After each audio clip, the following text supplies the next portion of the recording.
వెన్నుముక, వెన్నుపాము, వెన్నుపూస ఇవన్నీ మనం కామన్‌గా మెడ నొప్పి, నడుము నొప్పిలలో చూస్తూ ఉంటాం.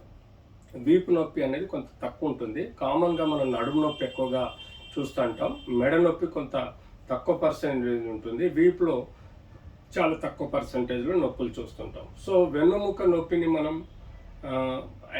ప్రాపర్‌గా అసెస్ చేయడం, దాన్ని ప్రాపర్‌గా డయాగ్నోస్ చేయడం మోస్ట్ ఇంపార్టెంట్.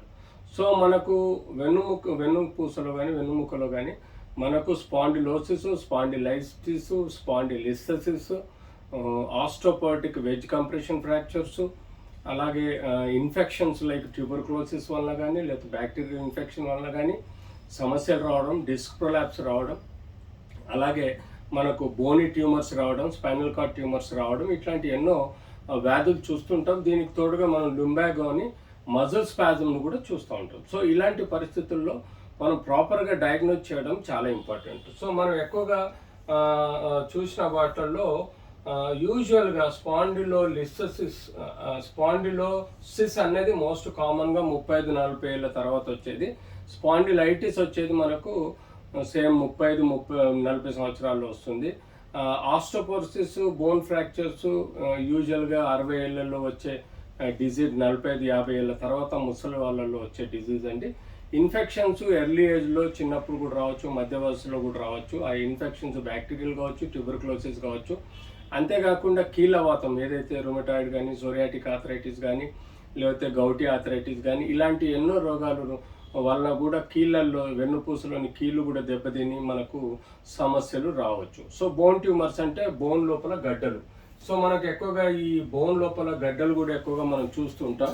అలాంటి గడ్డల్ని మనం దీన్ని క్యాన్సరా, నాన్ క్యాన్సర్ అన్నది మనం చూసుకోవచ్చు. క్యాన్సర్ అక్కడి నుంచి డైరెక్ట్ వచ్చిందా, లేకపోతే ఇంకా ఇతరత్ర బాడీలో నుంచి ఇక్కడికి వచ్చిందా అనేది కూడా మనం పెట్ స్కాన్ ద్వారా తెలుసుకోవాల్సిన అవసరం ఉంది.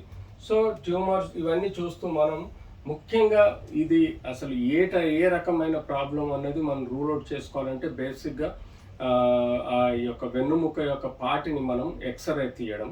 ఎక్స్రేలో బోనీ చేంజెస్ ఏమైనా ఉన్నాయా, జాయింట్ చేంజెస్ ఏమైనా ఉన్నాయా, లేకపోతే డిస్క్ స్పేస్ ఎలా ఉంది, అంతేకాకుండా చుట్టూ కండరాలలో ఏమైనా వ్యత్యాసం ఉందా, ఏమైనా సపోజ్ యాప్సిస్ కానీ ఏమైనా ఉందా, లేకపోతే మజిల్ స్పాజంలోకి పోయి ఒక సైడు స్పైన్ పట్టేసి ఉన్నదా చూసుకోవాలి. తర్వాత మనం సిటీ స్కాను అండ్ ఎంఆర్ఐ ద్వారా కూడా కన్ఫర్మ్గా ప్రతి ఒక్క ఇష్యూ మనం 0.1 mm వరకు ఉండే సమస్యలు కూడా మనం ఎంఆర్ఐ ద్వారా తెలుసుకోవడం జరుగుతుంది. అంతేకాకుండా మనం కొన్ని రక్త పరీక్షలు చేయాలి. రక్త పరీక్షలలో మనం సిబిపి చేయటం వల్ల అది ఇన్ఫెక్షనా, నాన్ ఇన్ఫెక్షన్ అనేది తెలుసుకోవడం జరుగుతుంది.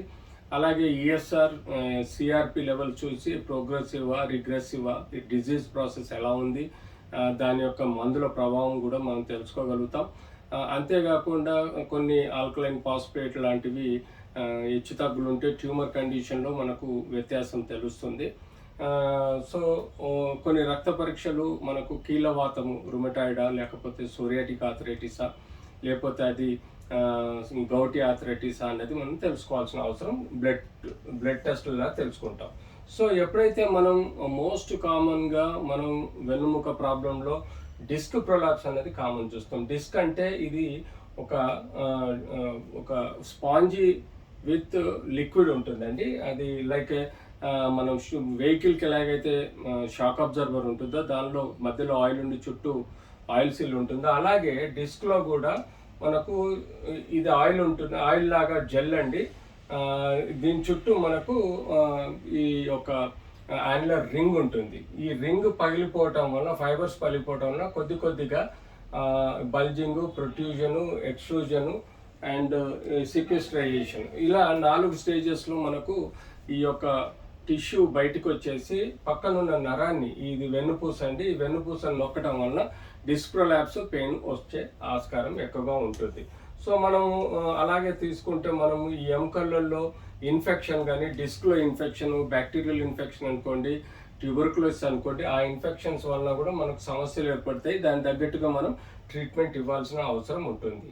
సో, ఇంకా స్పాండిలోసిస్ అంటే ఒక ఏజ్లో విటమిన్ డి, కాల్షియం తక్కువ ఉండటం వల్ల బోన్ క్వాలిటీ డిక్రీజ్ అవ్వడం, బోన్లో మెత్తబడడం, బోన్లు పగిలిపోవడం, వెజ్ కంప్రెషన్ ఫ్రాక్చర్స్ రావడం అనేది మనం ఆస్టోపోరోసిస్లో చూస్తాం. సో మనం స్పాండిలోసిస్లో ఈ కామన్గా ఈ సమస్యలు చూస్తూ ఉంటాం. స్పాండిలైటిస్లో అంటే ఈ వెనకాల ఉండే ఈ జాయింట్స్ ఉంటాయి, ఈ రెండు జాయింట్స్ మనం ఒక ఎముకకు అటాచ్డ్ ఉంటుంది. మనం ఇందులో తీసుకుంటే ఇదొక ఎముక జాయింట్, ఇది జాయింట్ అండి. ఈ రెండు ఎముకల్లో సపోజ్ ఫ్రిక్షన్ కానీ వేరెంటియర్ వల్ల అరిగిపోవడాలు, లేకపోతే ఇన్ఫ్లమేషన్ అవడం, ఇన్ఫెక్షన్ రావడం వల్ల కూడా స్పాండిలైటిస్ సమస్య వస్తుంది. దాన్ని పర్టికులర్గా డయాగ్నోస్ చేసి దానికి కావాల్సిన బ్రేస్ కానీ, పెయిన్ కిల్లర్స్ కానీ, లోకల్ ఇంజెక్షన్స్ కానీ, లేకపోతే ఇతరత్ర రెమెడీస్ ద్వారా మనం ట్రీట్ చేయాల్సిన అవసరం ఉంటుంది. స్పాండిలోసిస్ కాజ్ తెలుసుకొని దాని కాజ్ని ట్రీట్ చేయాల్సిన అవసరం ఉంటుంది. సో ఇలా మనము ఈ వెన్నుపూస యొక్క సమస్యల్ని, వాటి యొక్క డిఫరెంట్ ప్రాబ్లమ్స్ని వేరియస్ ఇన్వెస్టిగేషన్ ద్వారా ప్రాపర్ డయాగ్నోస్ చేసి దాన్ని ట్రీట్ చేయాల్సిన అవసరం ఉంది. టైం చెప్తలేవు బాబు? ఇంకా కాలేదు సార్. ఎంత అయింది? 5:40 అయింది సార్. 6 అయింది. సరే,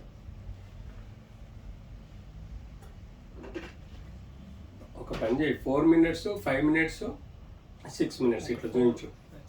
4, 5, 6 అని చెప్పు. నెక్స్ట్ ఏముంది? ఇది ఆఫ్ చేసినావు ఇది?